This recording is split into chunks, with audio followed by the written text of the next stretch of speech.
Hello everybody and welcome to my AEW review. A lot of things going on in the show tonight. It's going to be a lot to talk about on tonight's show. November the 20th, Indianapolis, Indiana. What was going to go down in AEW. But before I do even get into the whole AEW review, I do want to speak on one thing before we get along with this whole thing.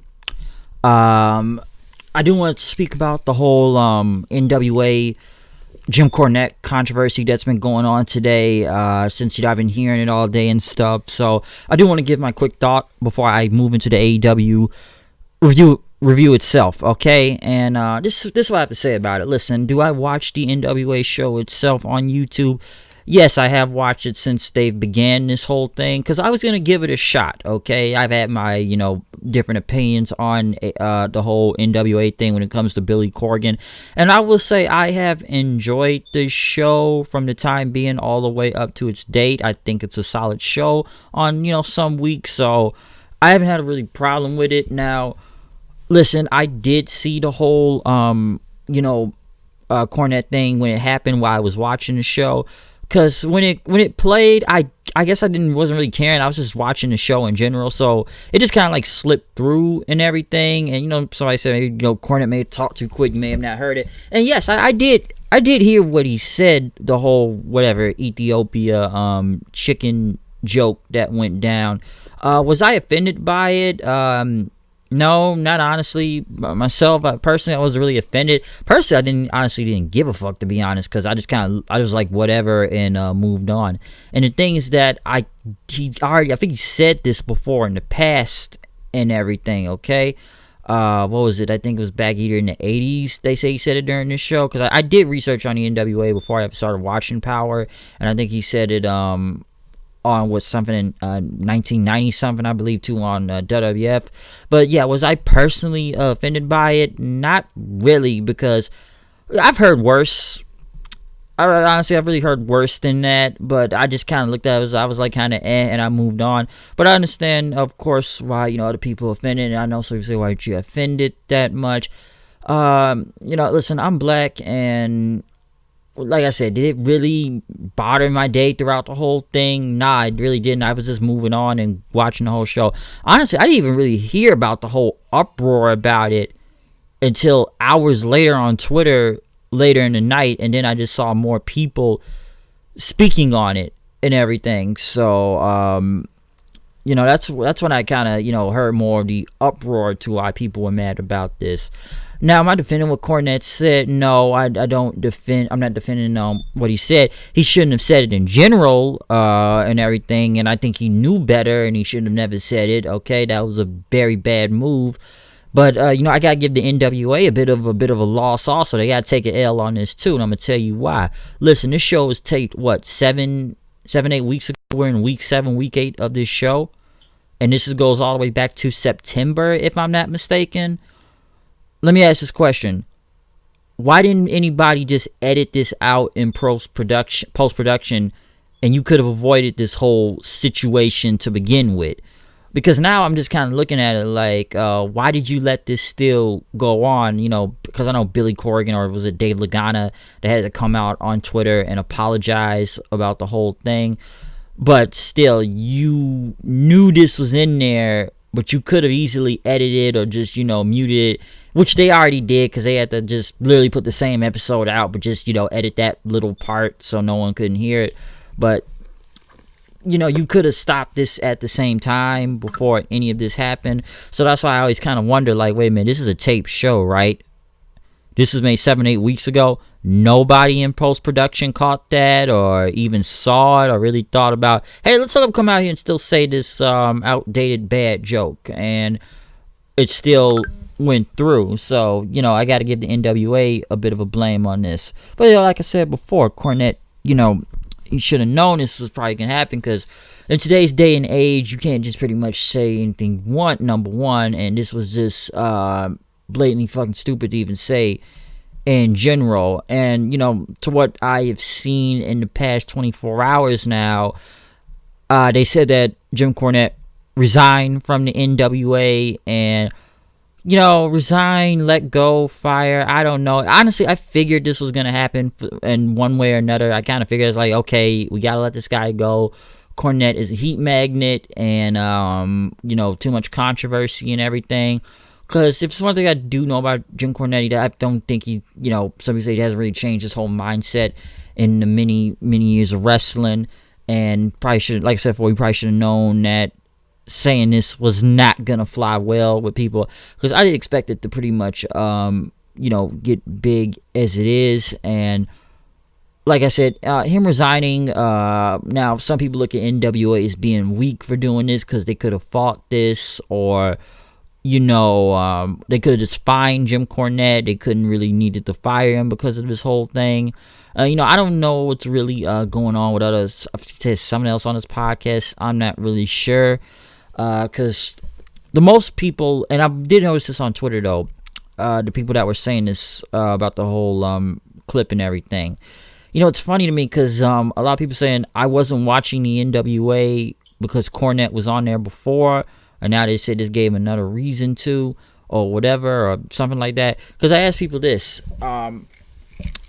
If you weren't watching if you knew about this, were you really even watching the NWA before, or did you just now notice the NWA now because of this whole thing? Because the same people say, "Oh, I'm not watching the NWA anymore." Some of these people, I kept looking at them like, you weren't never even watching the NWA to begin with, because I remember some of these people already burying the NWA and didn't even watch it. They didn't, but now they just happen to see this. It's like, I'm not watching the NWA anymore. You never were watching the NWA to begin with. Okay, that's why I kind of noticed that online. And most of the people I've seen, either they never really liked Jim Cornette to begin with. That's one thing. Of course, people like I said, a lot of people that do not like Cornette in general, or some of his enemies online, as some would say, Joey Ryan, or fuckboy Ryan Satin online and stuff. Just kind of guy's a fuckboy in general, but yeah, that is mostly what I have seen throughout the past 24 hours of what's going down.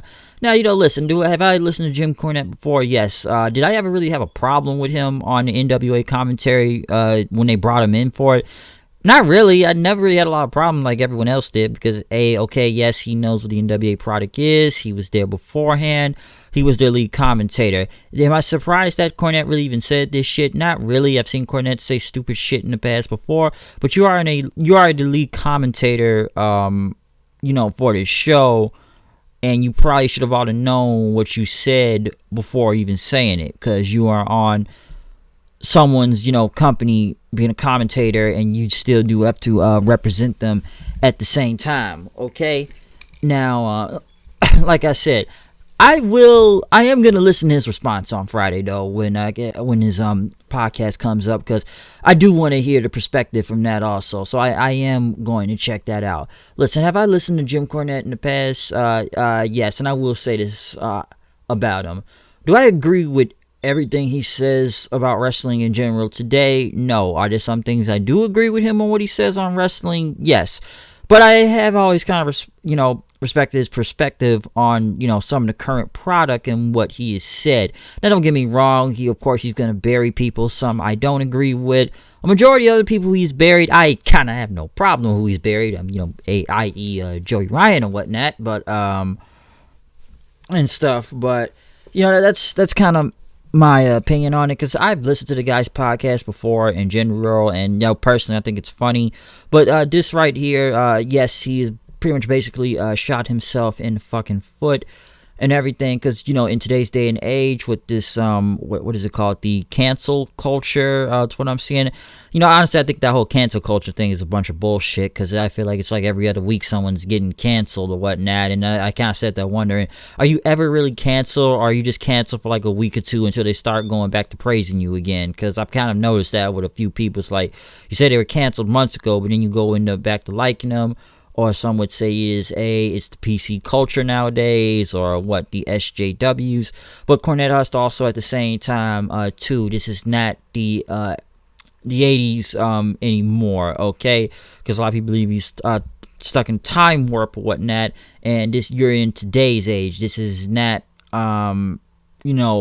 whatever. Like, you have to like, one thing I've said about Cornette before is that the guy does need to adapt on some things.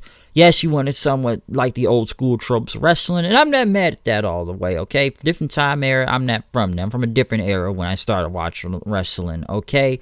But, it's shit you can't say, it's just shit you can't say, and obviously, this was a very bad thing to say. Was I really offended by it? Like I said before, not really. I just kind of was just watched the show, and I just honestly couldn't. I honestly just didn't really give a fuck at the time. But going back, once people started saying it, I'm like, okay, yeah, can't let that shit fly. Basically, even though I like I said, I've heard worse. So that's my opinion on it. So I don't know what's really going to happen out of this whole situation, or what the fuck's going to go on with this. But I don't know. We'll see. But I am going to hear his response on Friday to this. Just look at this whole thing to see what happens next in this entire step. As for the NWA, though, I don't know what's going to happen. I don't know if this hurts them. I don't know if this helps them. I'm sure they'll get another commentator, of course. I don't know who. They probably need another old school guy to do it. The funny thing is that you still got Cornette still on, 2 more taped episodes on this. So what are you going to do about it? Like, it's not like you can't delete the whole fucking commentary. So, see, you watch it, you don't watch it. That's basically, you watch it, you watch it. You don't watch it, you don't watch it. It's whatever to me. But, I just kind of want to speak my little thought on that, since I've been hearing about it in the past 24 hours. So, that's my little quick thing on it. But, moving on now to the AEW Dynamite review. November 20th, Indianapolis, Indiana. A lot of things going on in the show. Tonight, kicking it off, of course, with commentary team of Jim Ross, Excalibur, and Tony Schiavone. We kicked off the entire show with a match. Nick Jackson, who has been in his, this is his first singles match, I believe someone said, since the Best of the Super Juniors 2015, I believe, in New Japan, because even I wonder, like, when is the last time one of the Young Bucks had a singles match, and he ended up going against Ray Fenix, which, by God, that was a great match to kick off the show, okay? I've always liked Nick Jackson better, in my opinion. I've always kind of compared the Hardys and the Young Bucks several times in the past, but together. But I've always kind of said, like, Nick is kind of like the Jeff Hardy of the group in a way. I think Nick is kind of like the better. I like him better than Matt, but this match to kick off the show, this was very enjoyable to watch. I will say that, okay? Because where do I begin? These guys were just like had the whole crowd hooked into them for at least it was like a good 15 minutes they had out there too in this match. But holy shit, from the dives they do just to the back and forth offense, dodging each other. Fenix is just insanity in the ring. Fenix just moves like a madman out there, and he does it so just so smooth, just so crazy that you just don't know what he is going to do next. Of course, the super kicks were going to play and evolve too. Nick had hit a Canadian Destroyer, but still ended up in a 2 count. Of course, they went back with the reversals, back and forth, especially out the ring. Fenix hit a super kick. Nick hit a super kick then, which, Fenix kind of like did a kip up and kicked him back down with another super kick that looked insane. Pretty much both guys were down. Nick got up.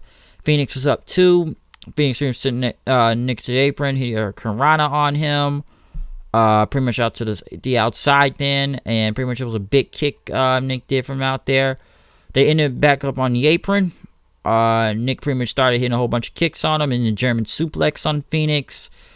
Pretty much hit him with a Fenix with a springboard facebuster, and then he, like I said, a Canadian Destroyer, which, I'm going to get to the Canadian Destroyer. I saw that scene like 3-4 Canadian Destroyers tonight on Wrestling in General. I swear, everyone has killed the Canadian Destroyer. I'm sorry, but they have all killed it, okay? And I love that move too, but I feel like everybody named Mama do the Canadian Destroyer now, alright?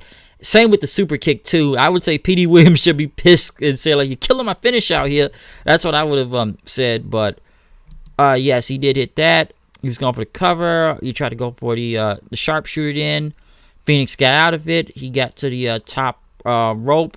pretty much once again.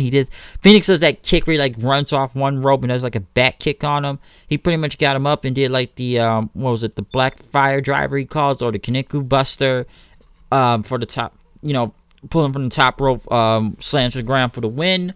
So a good 12 minutes and 20 seconds, very competitive, back and forth, high energy match, especially to kick off the show, starting them off hot. Fans was chanting AEW out there big time.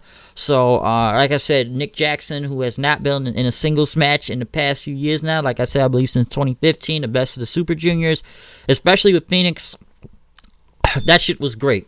Very great match to kick off the entire show. Next, Britt Baker versus Hikaru Shida. This was a rough one, and I feel like the crowd fell off of this. I've said this before about AEW. They really, really need to work on the women's division, okay? Because this match, and I saw this at the beginning too, I'm not gonna lie, it was pretty sloppy, to be honest, between Baker and Shida in the beginning of it, because the moves Baker was kind of trying to move sequence with, it just like it didn't flow well, and it looked like she had missed some moves and pretty much going down. She had a bloody nose at one point throughout the match too. I don't know where that came from. I think it was a knee to the face or a kick possibly, but I didn't hate this match all the way, and Baker was trying to get the lockjaw in but could not get it. Shida pretty much hit her with a knee and then a backbreaker, and getting to the outside, tried to do that chair thing, but it did not go. Pretty much Baker, she tried to get that whole lockjaw in or something, but Shira rolled out of there. She did an eye poke, hit a Falcon Arrow, and she hit her with like two running knees for the win. They said she is now the new number one contender, which I didn't even know that at first. Shida out there, I guess she's going against Rio pretty soon. I don't know if it's next week in that, but I don't know, man. This match was very sloppy throughout a lot of it. Okay, especially the beginning parts between Shida and Baker, and I just didn't think it was that good. I honestly didn't. It just was not a good match. And I've said before, AEW really needs to work on the women's division in general. Listen, I like Baker, but I don't think she's ready. I honestly don't right now. But like I said before, AEW really got to work on the women's division, okay? But basically right after, we saw this guy in a subway. Some people think it was Conrad because of the weight, but they believed it was just some fat dude, and this was about the Dark Order. They had a video package, which I felt that came out kind of interesting, because this guy got his glasses stepped on, and he got into the subway, onto the train, and pretty much just looked like some type of join religious cult type of commercial, like, join us, we'll make your life better, or type of thing. The Dark Order they were going with, because you can help Cash. You can give new order in your life, and says you can have the hashtag. We can help you. Okay, we will help you. It was like trying to join a religion. That's what it looked like with this whole new Dark Order video. It was interesting. It's probably the most interesting I've ever seen from the Dark Order to this point for AEW. I don't know where this video package is gonna go, or how they're gonna try to recruit people in the Dark Order and that. But we will see what comes from this. Next was the Dynamite Dozen Battle Royale.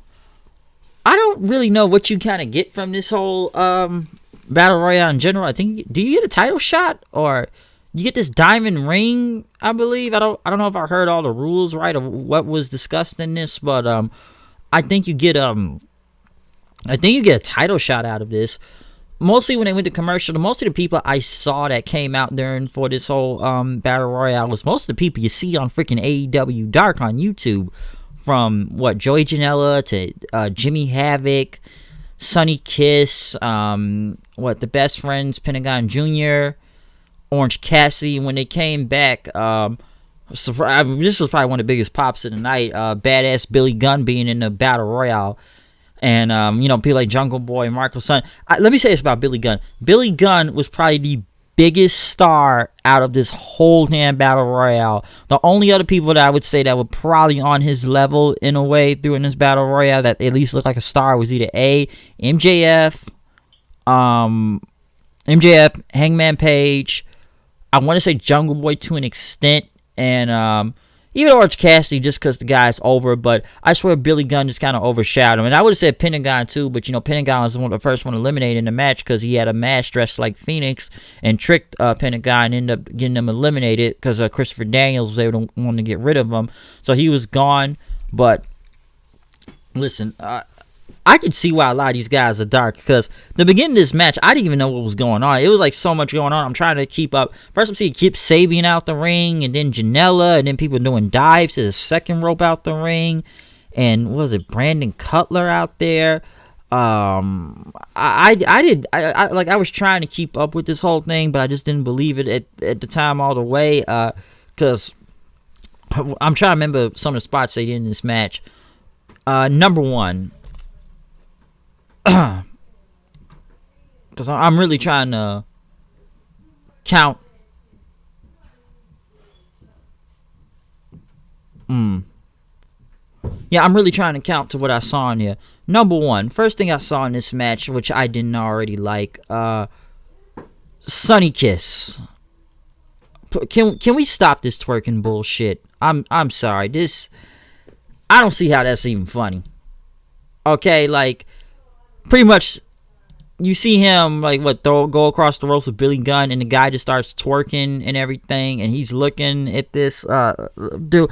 Honestly, I was glad MJF threw Sunny Kiss out there immediately. I was like, get that shit out of here, okay? I am not trying to see no fucking dude twerking the damn ring. And I know people gonna telling me, well, the New Day does it. Listen, the New Day did it, yeah, it kind of came off as playful and silly. This shit right here, what Sunny Kiss is doing, that's just suspect, okay? That's suspect to me. I'm sorry, but come on, man. I need to see more than that shit. I can see why half these motherfuckers is on dark and not on TV. I honestly believe that. There's a reason why a lot of these guys are on dark. Because, everybody started trying to attack Billy Gunn then. It looked like Billy Gunn was like the strongest person out there. And what's crazy to me, he was probably the biggest person out there too. Because everybody else there was freaking smaller than him. And Billy Gunn just started throwing guys left and right. Marco Stunt, Jesus Christ, just step on the fucking guy, squish him like a bug for all I care, okay? He was immediately gone, trying to jump on Billy Gunn's back, and I don't know, Jimmy Havoc's coming in with a staple gun, which I don't even think there was staples in it when I kept looking close at it.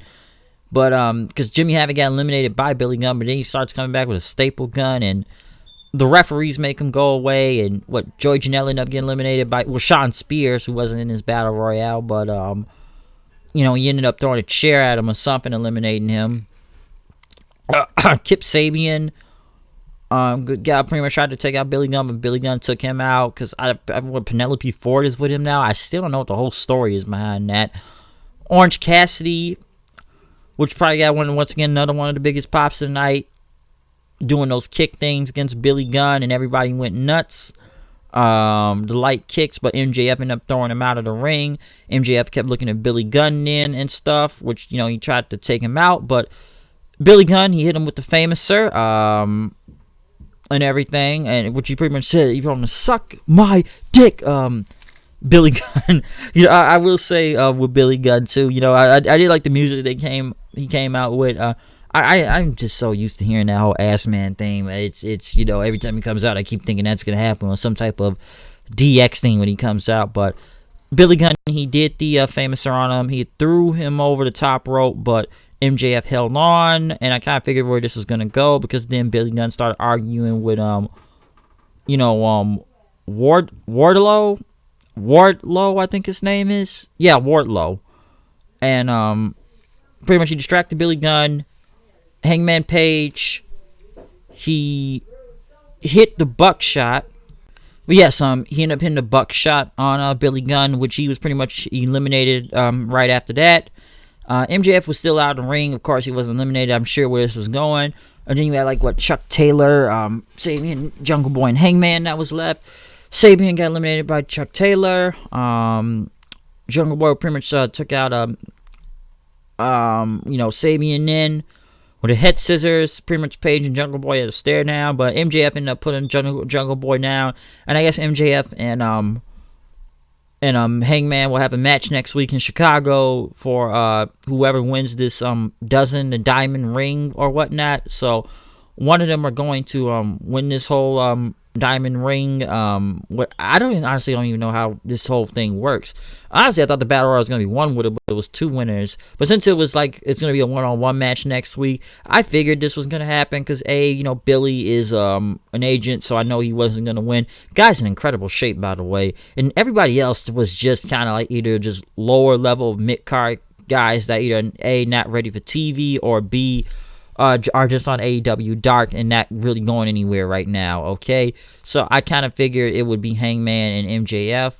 Pretty much right after MJF and Hangman brawled, security got involved and pretty much broke it up. So this whole battle royale, though, it just felt like it was so random because I didn't even really know what was going on, but just the most randomest stuff that just kept happening. One thing I did not like, though, when Jericho was about to come out, who was the next segment, they did that double, screen thing they do, the side by side, and I wish they wouldn't have done that because I think Jericho must have been ranting on either what Marco Stunt or some other people in the back on his way out to the ring, and I wish we would have saw that. But Chris Jericho came out last week. Of course, he says de la champion, and he couldn't bring himself to say he was sorry and everything because he had to say it, but his major announcement next week, he wasn't going to do it to get the thank you he deserves from AEW, from TNT and everything, because he said he was glad his celebration was in Chicago next week, because over here, we have a hockey team and 2 baseball teams. Jericho, stating facts, man. Gotta give it to you, man. You made me a bigger fan of you right now. Hey, man, keep putting over Chicago. I love it. But, he wouldn't say sorry, so he had Jake Hager say he was sorry. Put the mic to Hager. He says he's sorry, okay? But he says we're gonna do it here next week, our Thanksgiving celebration and everything for next week on the show, because we're not gonna do it in this dump of Indianapolis. We're gonna do it in Chi-Town. And it's going to be a celebration. We'll have dancers, an aquarium, fireworks, a clown, all this stuff. And all you losers in the crowd are going to watch it on television next week, as you will be looking at me, all right? So, Jericho, man, more great heel work, but I'm a fan of him now more because you talk great about Chicago, and I got no problem with that. But next thing you know, SCU came out. Scorpio Sky had the mic, and pretty much what he talked about Chris Jericho and everything, and it's like a paragon of virtue, and he said it was wrong to apologize, but we forgot about the tantrum you threw last week. Okay, I pinned you, all right, and it's one of the best moments of his life. And he said he partied all weekend, even all his DMs were filling up. He even had a date with his old high school crush, Melanie something. He said, but I said he was sorry about the win. I'm a fan, but I didn't mean to embarrass you. But Jericho pretty much says, I wasn't embarrassed. Now, Melanie Parker, she's the one that gained a lot of weight since high school. And pretty much he said, like, well, I like bit butts and I cannot lie. That was a great comeback line. Good one by Scorpio Sky. Great comeback line. But Jericho thought it was cute. Sky, you said, yes, you beat me fair and square, but you're not in the same league as me. I am a singles guy. You are a tag team specialist, all right, with, Daniels and Kazarian out there. But then he says, listen, you can get a match, but it's not going to be for the title, though. Daniels pretty much said that, listen, don't do a title match because we need a few months. Let's not do the match next week. We got to do this match in, 2 months or something? But Jericho said, no. We're going to do this next week. So basically, it was a reverse psychology move to make Jericho look stupid. As Kazarian pretty much says, it shouldn't be for the title also. And Jericho says, what? It is going to be for the AEW title. It's going to be next week, all right? And Jericho says, the match is on. They shook hands. Let's shake on it. But Scorpio Sky pulled him back, and he says, listen, I've been waiting 15 long years for a title shot, and he's going to turn Le Champion into Le Bitch. And next thing you know, the Inner Circle came out. They attacked all of SCU. Jericho and them start putting the boots to all of them. They pretty much tried to tie up on, Daniels and Kazarian, holding them back as Jericho hit the Judas effect on Scorpio Sky. Jericho pretty much kept grabbing Sky's face. Next thing you know, Michael Nakazawa and Brandon Cutler tried to make a save. That didn't work. They sent Marco Stunt out there. God, why in God's name would you do that? What drugs did y'all take before you send Marco Stunt out there with a save? Jungle Boy was next. That didn't work. Luchasaurus came out there and got a big pop. Everybody got a dodge up for Jake Hager. He had to stare down with Luchasaurus, but he ended up backing down. Fight another day. Overall, this was a very fun segment to me of everything that was going on, and for next week's show and stuff. But I am looking forward to this match. Like I said, I talked a lot good about Scorpio Sky before last week too. I do believe he can be a breakout person, a breakout star, in my opinion, in AEW, especially from SCU. And I thought he had a pretty good promo out there too, especially for the going for a title shot next week against Chris Jericho. Now that's a match I am looking forward to. I will say that. So Scorpio Sky, I'm telling you, he's got something. People, watch out for that. Peter Avalon went against Luchasaurus. This was like literally 5 seconds. He hit him with that tombstone like slam thing. It was over. It's not much to say from there. Santana and Ortiz, Proud and Powerful, LAX, whatever you want to call them, went against Private Party. This was a great match. I enjoyed this match a lot. And I like Santana Ortiz are just great out there with Private Party. The only thing that got really weird in this match was when what was that? Isaiah Cassidy, I believe, he ended up hitting the what was it? Because this was like probably the biggest botch out of the entire match. He hit like the code red, and he pinned Ortiz, but the ref counted, but he stopped it too. And I'm like, nobody didn't even stop the referee. Like, why did he stop counting? And if you go back and look, it's like he's trying to put his leg, kind of, sticking it out and stuff. So that Santana could get it, but I don't know if Santana missed the spot on that, or he couldn't grab his leg. But it's like, this is where things kind of got like awkward, and they had to kind of like restart some things. So the count was kind of botched from there. And honestly, the rest of the match kind of got a little bit botchy too, but they kind of came back and got it to work then, because they ended up trying to get that slapstick thing. I think either Ortiz and Santana got. Nick Jackson prevented it. Nick Jackson, yes, he prevented the whole thing. No, he grabbed the slapstick. Pretty much Private Party ended up hitting the gin and juice on Santana for the win. So I thought this was a great match though in general. Besides the botch, which was unfortunate, it was a great match because I know Private Party, I think they were showing the thing on their wristbands. I know like they dedicated the match to I think they said some commentary on Matt Travis. House of Glory. I think I said before. So the wrestler that died, I think it was like a couple weeks ago. Very sad story of what happened and everything, but they did dedicate the match to him. Pretty much right after that, Sammy Guevara came out and he took out Nick Jackson. Then next thing you know, Dustin Rhodes, who was back then, he had a cast on his arm, started taking out all the inner circle then, pretty much with his cast and stuff next. So they pretty much got the upper hand from that point to take them out. But it was like I said, it was a very great match between Santana Ortiz and Private Party. So I enjoyed it. It was a very great match, and even the aftermath of it with Dustin Rhodes being back in the fold. Kenny Omega cut a promo where he was lifting weights. Which there wasn't really any weights there. And he said he's not a promo guy. Basically, I've had 3 people text me tonight saying he's not a good promo. Yeah, Kenny Omega's never been that great in the mic. Even in New Japan, he wasn't. He's not a hardcore guy, but he says he's lost sight of who he is, and he's tracked down the cause. When he lost the Pocket all out, that's what caused him to snap. Moxley picked up the pieces when Pac started, but the powers that be have given him a chance for the reset button next week. So the all-out rematch will happen, I believe, next week. So tune in for Pac versus Omega 2. I was there to see it live at the first one, and I will see it again. I'm not going to be going to this show, but I will be. It's going to happen next week again in Chi-Town. But in the main event, though, we got Darby Allin versus Darby Allin versus versus John Moxley, who came out with a body bag. Or these guys that carried him out there, he had a body bag and everything. He was in the body bag, but he came out with the skateboard. He rolled down there to the ring. John Moxley came through the crowd. He pretty much attacked Moxley, doing a dive on him and everything, taking him out. This was a great match. Very crazy. It wasn't a hardcore match or anything, but a lot of people said this was a violent match. Of like, Darby Allin was just hitting these freaking dives out there. Mox looked like a killer compared to Darby Allin. I know some people are going to look at the size difference, but Mox looked like a freaking killer out there, okay?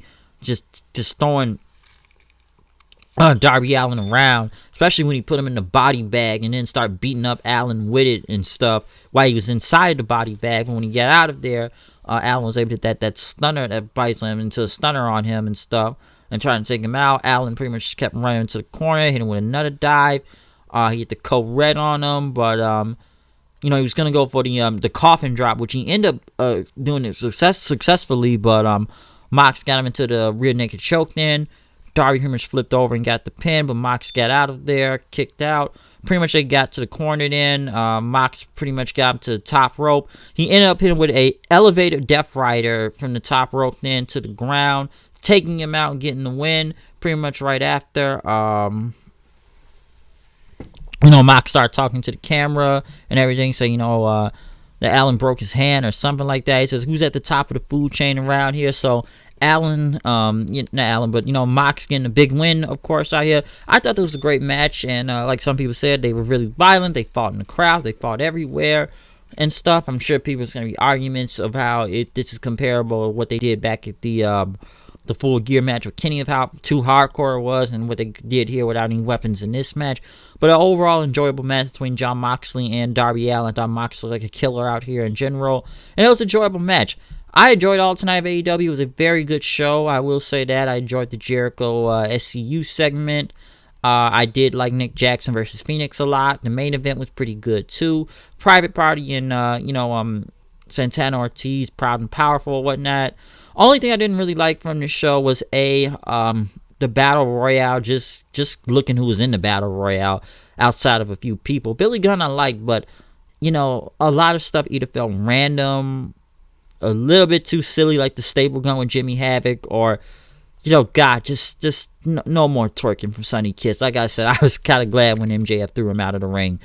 And the women's match was not that good too, but overall good show. But next week they will be here in Chicago for Thanksgiving Eve. I am not going to that show because I'm not going out when it's this cold, and it's not this cold right now and over here, but I'm not going out there on Thanksgiving Eve. I'm sorry, I'm just not doing it. All right, so I'm not about to travel out there. All Out was different. I can't go to every wrestling show. All right, motherfucker, I ain't got that much money to blow off like that. All right. All Out was special, okay? That was different. And it was kind of in the summer, too. So, there was good weather at the time also, and really warm outside in the rain. Right now, it's November, and it's cold. I'm not going out on Thanksgiving Eve, okay? So, I'm just going to watch, Dynamite from here. But I'm sure it's going to be a really good show next week for Chicago and everything. Other than that, that's my review of AEW Dynamite tonight. Comment, subscribe. Tell me what you think about tonight's show. What are your thoughts on the AEW of about just the show in general tonight? What you like, what you didn't like, and also I spoke about the whole Cornette thing in the beginning of the show. So tell me your thoughts on that and what you think about it. I said what I had to say about Jim Cornette, so my thoughts, from the beginning. Like I said, I like the guy, but yeah, this guy really did fuck himself over doing this stuff. But other than that, this is my AEW review. We'll see what happens next week in Chi-Town, and I'm gonna go check out NXT. I'm gonna get a review for that also. It'll be posted up. Other than that, I'm out of here. I'll see you guys later. Peace out.